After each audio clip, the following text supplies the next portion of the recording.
அஸ்ஸலாமு அலைக்கும் ஃப்ரெண்ட்ஸ், எல்லோரும் எப்படி இருக்கீங்க? டுடே எங்கே போயிட்டு இருக்கோன்னா, என் தங்கச்சியோட புக்ஸ் வாங்குறதுக்காக தான் மெட்ராஸ் யூனிவர்சிட்டிக்கு போயிட்டு இருக்கோம். மதியானம் தான் கிளம்புனோம், கொஞ்சம் லேட்டாகவே. ஏன்னா ரொம்ப வெயிலாக இருக்குது. லேட்டாக கிளம்புனா கொஞ்சம் டைம் ஸ்பெண்ட் பண்ணலாம், கொஞ்சம் நேரத்தில் வாங்கிட்டு போயிடலாம். ரொம்ப ரஷ்ஷாக இருக்கும் இல்லையா மார்னிங் டைமு. ஸோ மதியான டைம் ஒரு 2 ஹவர்ஸ் ஸ்பெண்ட் பண்ணி வாங்கிட்டு போயிட்டோம், செம்ம ரஷ்ஷில்.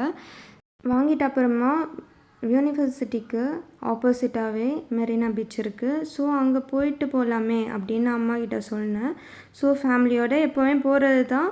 ஆனால் ரொம்ப நாள் ஆயிடுச்சு மெரினா பீச் போயிட்டு. சரி அங்கேயும் போயிட்டு ஒரு டைம் கொஞ்சம் நேரம் ஸ்பெண்ட் பண்ணலாமே ஃபேமிலியோடு அப்படின்னு சொல்லிட்டு அங்கே போனோம். அங்கே போன உடனே ஒரு அண்ணா சுண்டல் வாங்க விற்றுட்டு வந்தாங்க. ஒன்றே ஆகலம்மா வாங்கிக்கோங்க அப்படின்னு சொன்னாங்க. சுண்டல் சாப்பிட்டுட்டு ரொம்ப தலை வலிக்குதுன்னு டீ குடிச்சிட்டு உட்காந்துட்டு இருக்கோம். இதோட கண்டினியூவேஷன் நெக்ஸ்ட் வீடியோவில் பார்ப்போம். Bye friends, keep supporting me. Subscribe பண்ணிக்கோங்க. Take care.